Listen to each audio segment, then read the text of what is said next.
Okay, we're going to, I forgot to load this in first, sorry.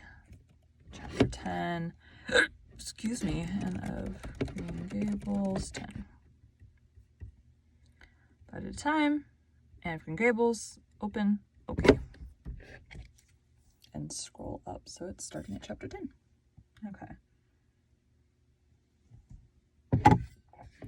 And I was just thinking about videos about like editing out the dead air or whatever, but I mean, these are behind the scenes for a reason. It's real life. I stop, take drinks, I stop, take breaths, I forget to do things and have to do them.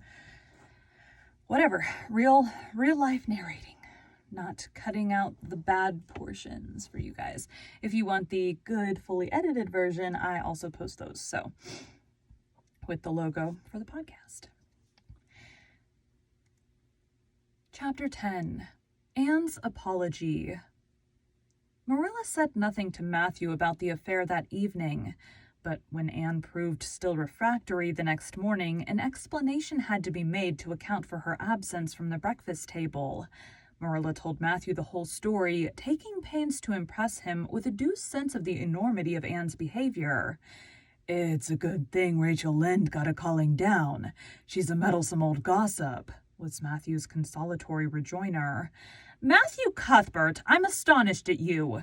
You know that Anne's behavior was dreadful, and yet you take her part. I suppose you'll be saying next thing that she oughtn't to be punished at all." "Well, now, no, not exactly," said Matthew uneasily. "I reckon she ought to be punished a little, but don't be too hard on her, Marilla. Recollect, she hasn't ever had anyone to teach her right. You're going to give her something to eat, aren't you?" "When did you ever hear of me starving people into good behavior?" demanded Marilla indignantly. "She'll have her meals regular, and I'll carry them up to her myself, but she'll stay up there until she's willing to apologize to Mrs. Lynde, and that's final, Matthew." Breakfast, dinner, and supper were very silent meals, for Anne still remained obdurate. After each meal, Marilla carried a well-filled tray to the east gable and brought it down later on not noticeably depleted. Matthew eyed its last descent with a troubled eye. Had Anne eaten anything at all? When Marilla went out that evening to bring the cows from the back pasture, Matthew, who had been hanging about the barns and watching, slipped into the house with the air of a burglar and crept upstairs. As a general thing, Matthew gravitated between the kitchen and the little bedroom off the hall where he slept. Once in a while, he ventured uncomfortably into the parlor or sitting room when the minister came to tea, but he had never been upstairs in his own house since the spring he helped Marilla paper the spare bedroom, and that was 4 years ago. He tiptoed along the hall and stood for several minutes outside the door of the east gable before he summoned courage to tap on it with his fingers and then opened the door to peep in. Anne was sitting on the yellow chair by the window, gazing mournfully out into the garden. Very small and unhappy she looked, and Matthew's heart smote him. He softly closed the door and tiptoed over to her. "Anne," he whispered, as if afraid of being overheard. "How are you making it, Anne?" Anne smiled wanly.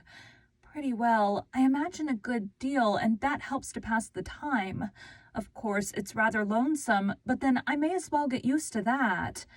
Anne smiled again, bravely facing the long years of solitary imprisonment before her. Matthew recollected that he must say what he had come to say without loss of time, lest Marilla return prematurely. "Well now, Anne, don't you think you'd better do it and have it over with?" he whispered. "It'll have to be done sooner or later, you know, for Marilla's a dreadful determined woman. Dreadful determined, Anne. Do it right off, I say, and have it over." "Do you mean apologize to Mrs. Lynde?" "Yes, apologize. That's the very word," said Matthew eagerly. "Just smooth it over, so to speak. That's what I was trying to get at." "I suppose I could do it to oblige you," said Anne thoughtfully. "It would be true enough to say I am sorry, because I am sorry now.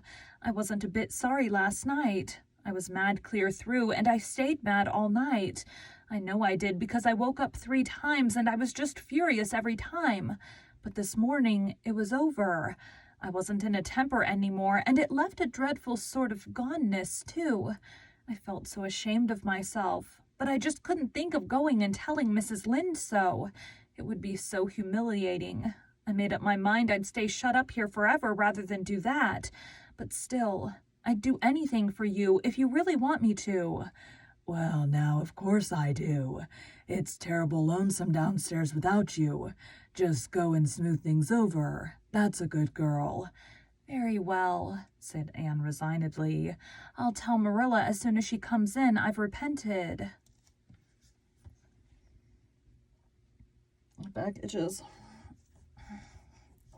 Repented. That's right, Anne, but don't tell Marilla I said anything about it. She might think I was putting my oar in, and I promise not to do that. Wild horses won't drag the secret from me, promised Anne solemnly. How would wild horses drag a secret from a person anyhow? But Matthew was gone, scared at his own success. He fled hastily to the remotest corner of the horse pasture, lest Marilla should suspect what he had been up to. Marilla herself, upon her return to the house, was agreeably surprised to hear a plaintive voice calling Marilla over the banisters. Well, she said, going into the hall, I'm sorry I lost my temper and said rude things, and I'm willing to go and tell Mrs. Lynde so. Very well. Marilla's crispness gave no sign of her relief. She had been wondering what under the canopy she should do if Anne did not give in. I'll take you down after milking. Accordingly, after milking, behold Marilla and Anne walking down the lane, the former erect and triumphant, the latter drooping and dejected. But halfway down, Anne's dejection vanished as if by enchantment. She lifted her head and stepped lightly along, her eyes fixed on the sunset sky, and an air of subdued exhilaration about her. Marilla beheld the change disapprovingly. This was no meek penitent, such as it behooved her to take into the presence of the offended Mrs. Lynde. What are you thinking of, Anne? She asked sharply. I'm imagining out what I must say to Mrs. Lynde, said Anne dreamily. Answered Anne dreamily. Same meaning, whatever.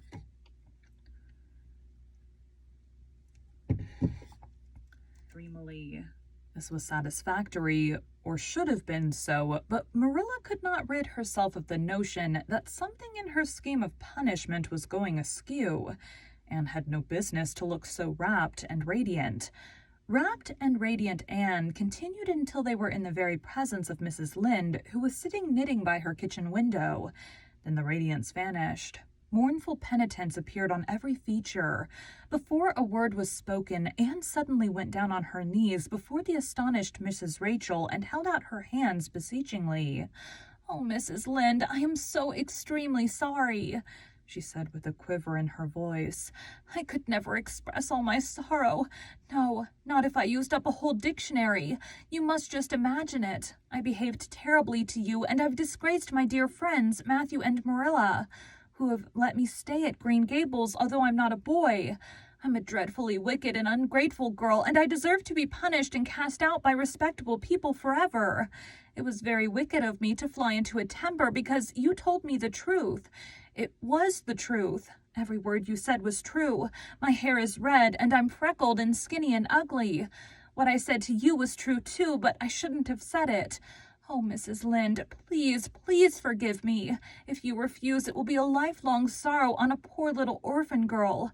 Would you, even if she had a dreadful temper? Oh, I'm sure you wouldn't. Please say you forgive me, Mrs. Lynde. Anne clasped her hands together, bowed her head, and waited for the word of judgment. Judgment. There was no mistaking her sincerity. It breathed in every tone of her voice. Both Marilla and Mrs. Lynde recognized its unmistakable ring, but the former understood in dismay that Anne was actually enjoying her valley of humiliation, was reveling in the thoroughness of her abasement. Where was the wholesome punishment upon which she, Marilla, had plumed herself?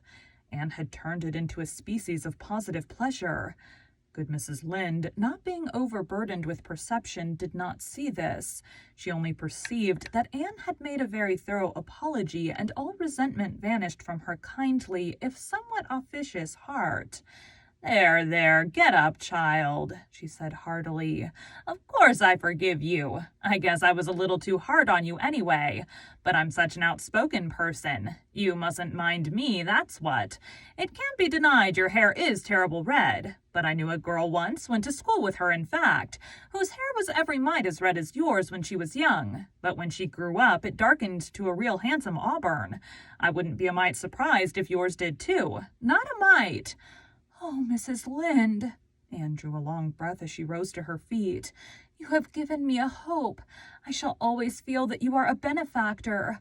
Oh, I could endure anything if I only thought my hair would be a handsome auburn when I grew up. It would be so much easier to be good if one's hair was a handsome auburn, don't you think? And now, may I go out into your garden and sit on that bench under the apple trees while you and Marilla are talking? There's so much more scope for imagination out there. Laws, yes, run along, child, and you can pick a bouquet of them white June lilies over in the corner if you like. My back itches. I feel like it's always this shirt. Maybe it's something in this shirt. There's like a hair or something tickling. I don't know. You like. As the door closed behind Anne, As the door closed behind Anne, Mrs. Lynde got briskly up to light a lamp. She's a real odd little thing. Take this chair, Marilla. It's easier than the one you've got. I just keep that for the hired boy to sit on. Yes, she certainly is an odd child, but there's something kind of taking about her after all. I don't feel so surprised at you and Matthew keeping her as I did, nor so sorry for you either. She may turn out all right. Of course, she has a queer way of expressing herself. A little too kind of forcible, you know. But she'll likely get over that now that she's come to live among civilized folks. And then her temper's pretty quick, I guess, but there's one comfort. A child that has a quick temper, just blaze up and cool down, ain't never likely to be sly or deceitful. Preserve me from a sly child, that's what. On the whole, Marilla, I kind of like her. When Marilla went home, Anne came out of the fragrant twilight of the orchard with a sheaf of white narcissi in her hands. I apologized pretty well, didn't I? She said proudly as they went down the lane. I thought since I had to do it, I might as well do it thoroughly. You did it thoroughly all right enough, was Marilla's comment. Marilla was dismayed at finding herself inclined to laugh over the recollection. She had also an uneasy feeling that she ought to scold Anne for apologizing so well, but then that was ridiculous. She compromised with her conscience by saying severely, I hope you won't have occasion to make many more such apologies. I hope you'll try to control your temper now, Anne. That wouldn't be so hard if people wouldn't twit me about my looks, said Anne with a sigh. I don't get cross about other things, but I'm so tired of being twitted about my hair, and it just makes me boil right over. Do you suppose my hair will really be a handsome auburn when I grow up? You shouldn't think so much about your looks, Anne. I'm afraid you're a very vain little girl. How can I be vain when I know I'm homely? Protested Anne. I love pretty things, and I hate to look in the glass and see something that isn't pretty. It makes me feel so sorrowful. Just as I feel when I look at any ugly thing, I pity it because it isn't beautiful. Handsome is as handsome does, quoted Marilla. I've had that said to me before, but I have my doubts about it, remarked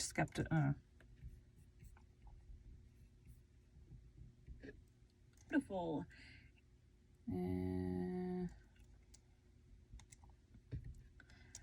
Beautiful. How can I be pitiful? Because it isn't beautiful. Beautiful. Handsome is as handsome does, quoted Marilla. I've had that said to me before, but I have my doubts about it, remarked skeptical Anne, sniffing at her narcissi. Oh, aren't these flowers sweet? It was lovely of Mrs. Lynde to give them to me. I have no hard feelings against Mrs. Lynde now. It gives you a lovely, comfortable feeling to apologize and be forgiven, doesn't it? Aren't the stars bright tonight? If you could live in a star, which one would you pick? I'd like that lovely, clear, big one away over there over that dark hill. Anne, do hold your tongue, said Marilla, thoroughly worn out, trying to follow the gyrations. Hill. Anne, do hold your tongue, said Marilla, thoroughly worn out trying to follow the gyrations of Anne's thoughts. Anne said no more until they turned into their own lane. A little gypsy wind came down it to meet them, laden with the spicy perfume of young dew-wet ferns. Far up in the shadows, a cheerful light gleamed out through the trees from the kitchen at Green Gables. Anne suddenly came close to Marilla and slipped her hand into the older woman's hard palm. Home. It's lovely to be going home. It's lovely to be going home and know it's home, she said. I love Green Gables already, and I never loved any place before. No place ever seemed like home. Oh, Marilla, I'm so happy I could pray right now and not find it a bit hard. Something warm and pleasant welled up in Marilla's heart at the touch of that thin little hand in her own. A throb of the maternity she had missed, perhaps. Its very unaccustomedness and sweetness disturbed her. She hastened to restore her sensations to the normal calm by inculcating a moral. If you'll be a good girl, you'll... Moral. If you'll be a good girl, you'll always be happy, Anne, and you should never find it hard to say your prayers. Saying one's prayers isn't exactly the same thing as praying, said Anne meditatively, but I'm going to imagine that I'm the wind that is blowing up there in those treetops. When I get tired of the trees, I'll imagine I'm gently waving down here in the ferns, and then I'll fly over to Mrs. Lynde's garden and set the flowers dancing, and then I'll go with one great swoop over the clover field, and then I'll blow over the lake of shining waters and ripple it all up into the little sparkling waves. Oh, there's so much scope for imagination in a wind, so I'll not talk any more just now, Marilla. Thanks be to goodness for that, breathed Marilla in devout relief.